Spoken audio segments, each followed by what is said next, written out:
Honours দ্বিতীয় বর্ষ ও degree pass দ্বিতীয় বর্ষের প্রিয় শিক্ষার্থীরা, আশা করি এই মুহূর্তে তোমরা সবাই ভালো আছো, যে যেখান থেকে এই ভিডিও দেখছো।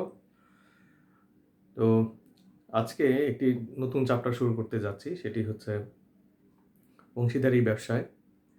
তো অংশীদারি ব্যবসায় সম্পর্কে আমরা আজকে একটু প্রাথমিক আলোচনা করতে চাই। যে প্রথমে আমাদের জানা দরকার যে অংশীদারি কারবার বা অংশীদারি ব্যবসায় কাকে বলে। সাধারণত আমরা বলে থাকি যে দুই বা ততোধিক ব্যক্তি ভবিষ্যতে মুনাফা বন্টনের উদ্দেশ্যে চুক্তির ভিত্তিতে যে কারবার পরিচালনা করে তাকে আমরা অংশীদারি কারবার বলি। এবং এই যে অংশীদারি কারবার, এই অংশীদারি কারবারের মধ্যে আমরা বলেছি যে দুই বা ততোধিক ব্যক্তি থাকবে এবং তাদের মধ্যে ভবিষ্যতে মুনাফা বন্টনের একটি চুক্তি থাকবে এবং ব্যবসাটি পরিচালিত হবে। এই পরিচালনার ক্ষেত্রে হতে পারে যে সকলের দ্বারা পরিচালিত অথবা সকলের দ্বারা মনোনীত অংশীদার কর্তৃক পরিচালিত অথবা এককভাবে পরিচালিত। অবশ্যই এখানে মনোনয়নের বিষয় আছে, যে একজন যদি হয় তাহলে সকলের মধ্যে থেকে সেই একজন কে হবে, এটি অবশ্যই মনোনয়ন দিতে হবে। তো এই কারণে আমরা দেখেছি যে অংশীদারি ব্যবসায়ের মধ্যে যে সকল ব্যক্তিবর্গ জড়িত থাকে তাদেরকে আমরা বলি যে অংশীদার, বা ইংরেজিতে আমরা যেটা বলি পার্টনার, বহুবচন হচ্ছে পার্টনার্স। তো এদের মধ্যে কারবার পরিচালনা অথবা ভবিষ্যতে বন্টন করা মুনাফা বন্টন, এখানে আসলে মুনাফা বন্টন যে এটা উদ্দেশ্য থাকে মুনাফা বন্টন, ব্যবসায় তো আর সবসময় মুনাফা অর্জন নাও করতে পারে, সেই ক্ষেত্রে একই অনুপাতে ক্ষতিটাও বন্টিত হবে। এখানে অংশীদারগণকে কীভাবে ব্যবসায়ে আসবে কিংবা তারা কতটুকু অবদান রাখবে সেগুলো সব কিছুই তাদের চুক্তির মধ্যে বর্ণনা করা থাকবে। এখন পর্যন্ত বাংলাদেশে 1932 সালের যে অংশীদারি কারবারের যে আইনটি রয়েছে সেটি এখন পর্যন্ত বিদ্যমান এবং প্রচলিত। 1932 সালের যে অংশীদারি আইন যেটা রয়েছে আমাদের, সেখানে এই অংশীদারি ব্যবসায়ের একটি সংজ্ঞা কিন্তু আছে।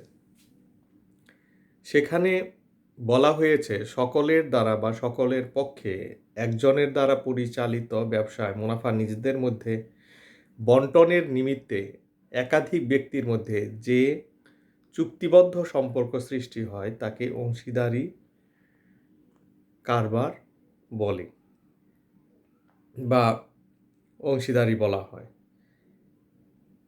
যারা এরূপ অংশীদারি সম্পর্ক সৃষ্টি করে তাদের প্রত্যেককে অংশীদার বলা হয়। তো এই হলো 1932 সালের যে অংশীদারি কারবারের যে সংজ্ঞা রয়েছে সেটি তোমাদেরকে বললাম।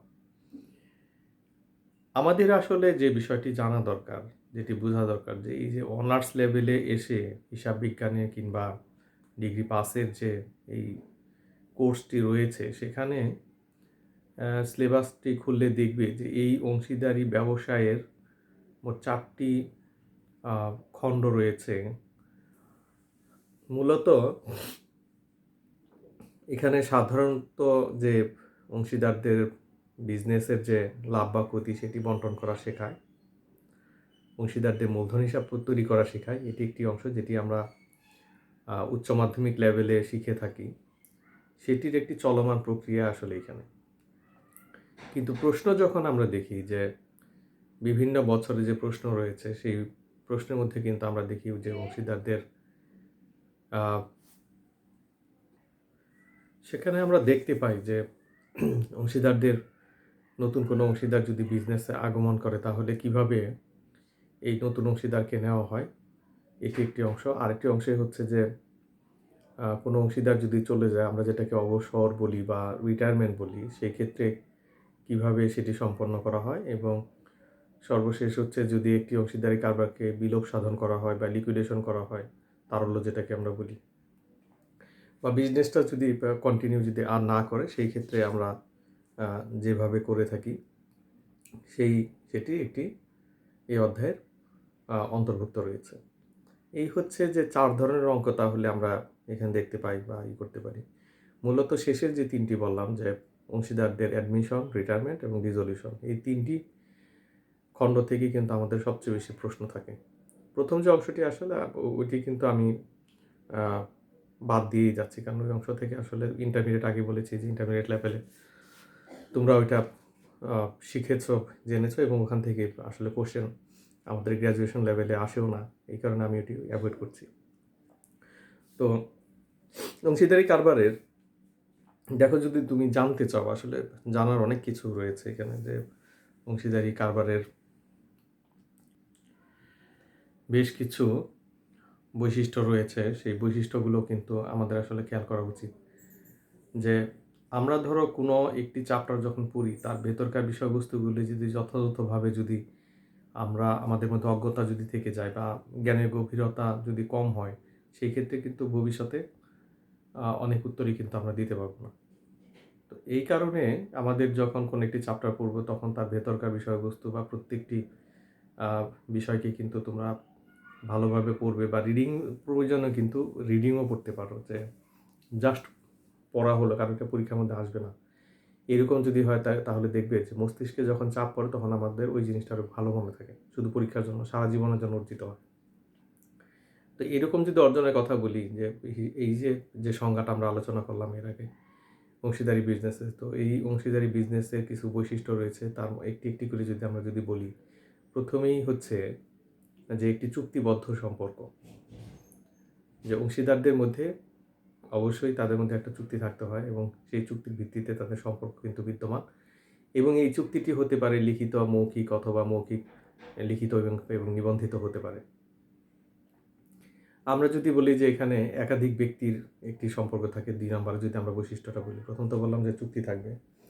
আমরা যদি বলি যে একাধিক সদস্য থাকবে এখানে, তো বিজনেসে অংশীদারি ব্যবসায় আমরা যেটি বলে থাকি যে এই অংশীদারি ব্যবসায় কমপক্ষে 2 জন এবং সর্বোচ্চ 20 জন, কোনো সাধারণ অংশীদারি কারবারে কিন্তু সর্বোচ্চ 20 জন থাকবে। তবে ব্যাংকিং যে সমস্ত অংশীদারি বিজনেস রয়েছে, সেখানে কিন্তু সর্বোচ্চ 10 জন হতে পারবে। এই কথাগুলো কিন্তু জানা দরকার, যে সাধারণ অংশীদারি কারবারে আমাদের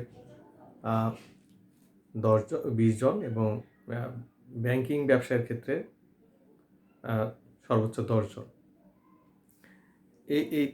এই যে 2টা পয়েন্ট তোমাদেরকে বললাম। এরপরে রয়েছে আইনসম্মত ব্যবসা, অর্থাৎ যে সমস্ত বিজনেসগুলা আইন দ্বারা রিকভারি করে না, যেমন চোরাচালানি কারবার বা মাদকের বিজনেস, অবৈধ মাদক, বৈধ মাদকও রয়েছে, কারণ সেগুলো লাইসেন্সিং যদি থাকে। তো অবৈধ যে সমস্ত ব্যবসা রয়েছে, সেগুলো কিন্তু এই অংশীদারি ব্যবসার মধ্যে চুক্তিবদ্ধ হওয়া যাবে না, অর্থাৎ আইনসম্মত সম্পর্ক বা আইনসম্মত বিজনেস কিন্তু থাকতেই হবে। 4 নম্বর হচ্ছে মুনাফা অর্জন ও বন্টন।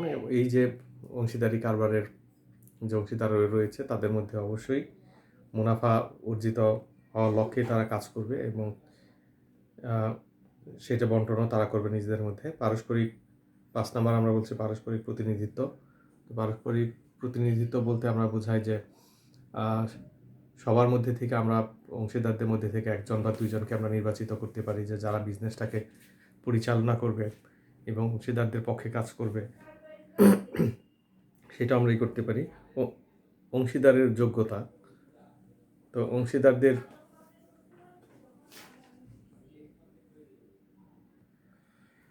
তো এই যে বৈশিষ্ট্যগুলো আমরা আলোচনা করছি, এই আলোচনার মধ্যে আরেকটা জিনিস থাকে, সেটা হচ্ছে যে অংশীদারদের যোগ্যতা। তো অংশীদারদের যোগ্যতার বিষয়টা হচ্ছে যে কেউ কিন্তু এই অংশীদারি কারবারের অংশীদার কিন্তু হতে পারবে না। এই অংশীদার হতে গেলে অবশ্যই তার ন্যূনতম যোগ্যতা থাকতে হবে, যেমন ধরো রাষ্ট্রদ্রোহী হতে পারবে না, পাগল হতে পারবে না, নাবালক হতে পারবে না। এরকম কিছু সীমাবদ্ধতা রয়েছে, যে কারা কারা এই অংশীদারি ব্যবসার পার্টনার হিসেবে বা অংশীদার হিসেবে যোগদান করতে পারবে না, বা তারা ব্যবসা পরিচালনা করতে পারবে না। তো এছাড়া যারা রয়েছে, তারা অবশ্যই ব্যবসা করতে পারবে, সে বৈদেশিক নাগরিক হোক, তাতে কোনো অসুবিধা নেই।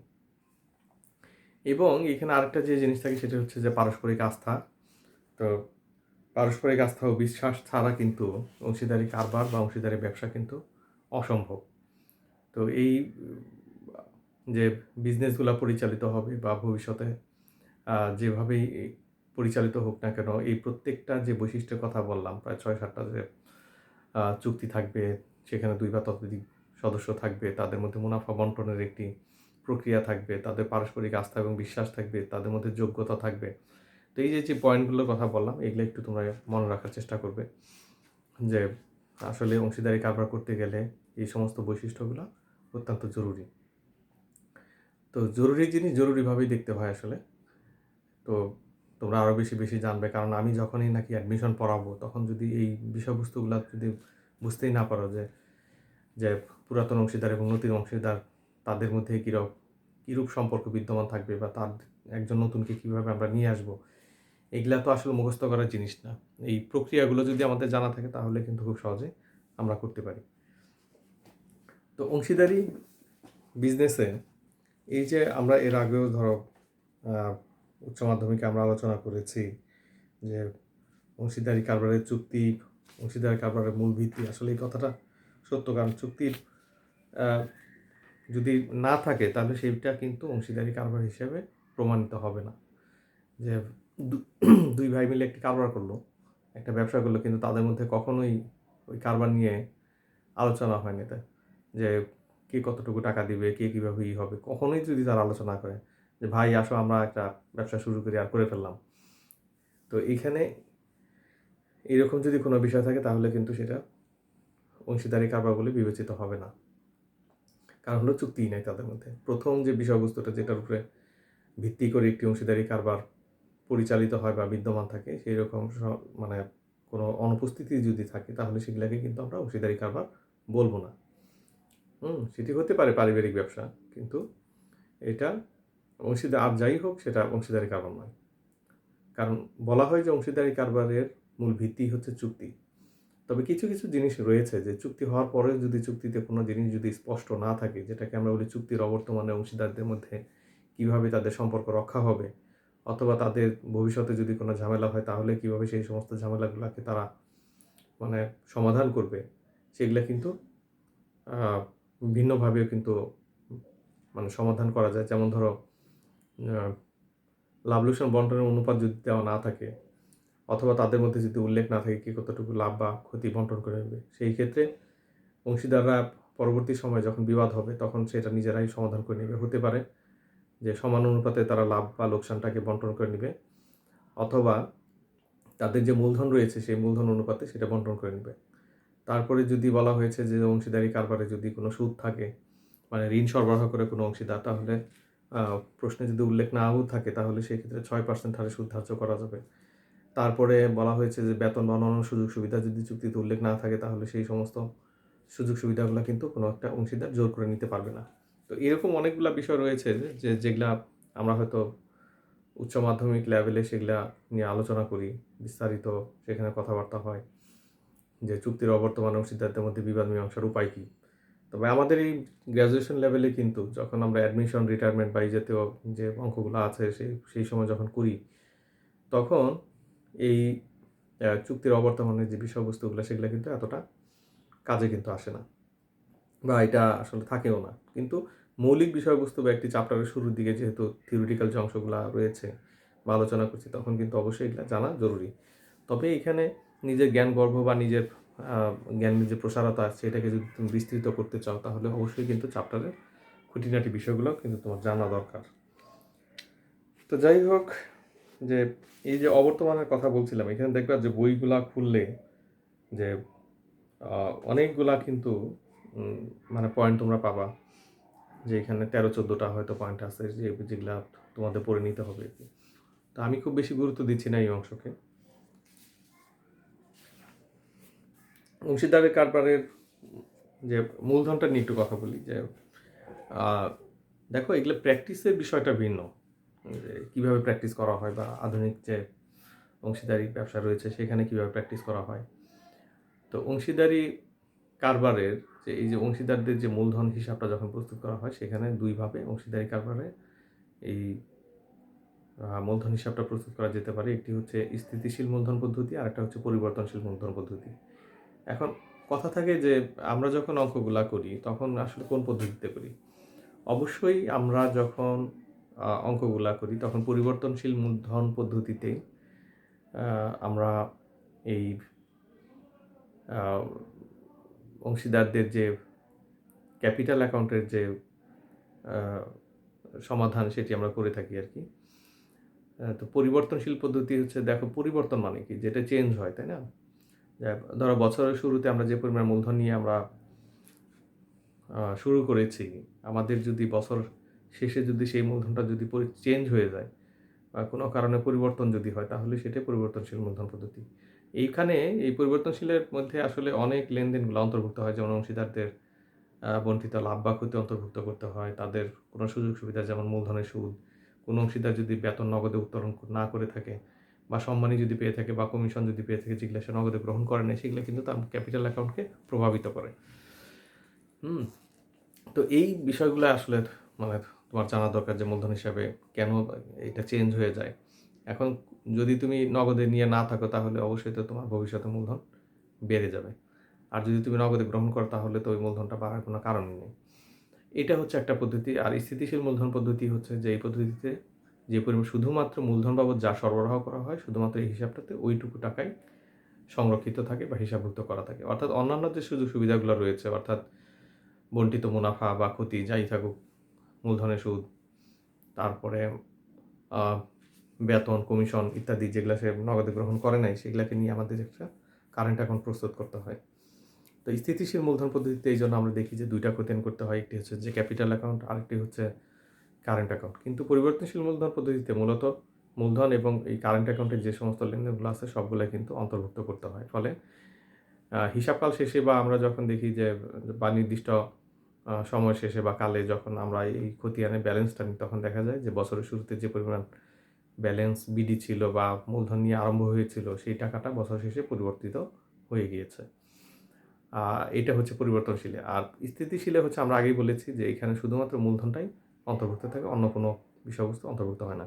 এখানে কথা প্রসঙ্গে আরেকটি জিনিস বলে রাখি যে যদি কখনো কোনো অংশীদার ঋণ সরবরাহ করে এবং ঋণের যদি সুদ প্রাপ্য হয়, আমরা কিন্তু এই মানে ঋণের সুদকে কিন্তু আমরা তার ক্যাপিটাল অ্যাকাউন্টে স্থানান্তর কিন্তু করি না, আমরা ঋণ হিসাবে অন্তর্ভুক্ত করতে পারি।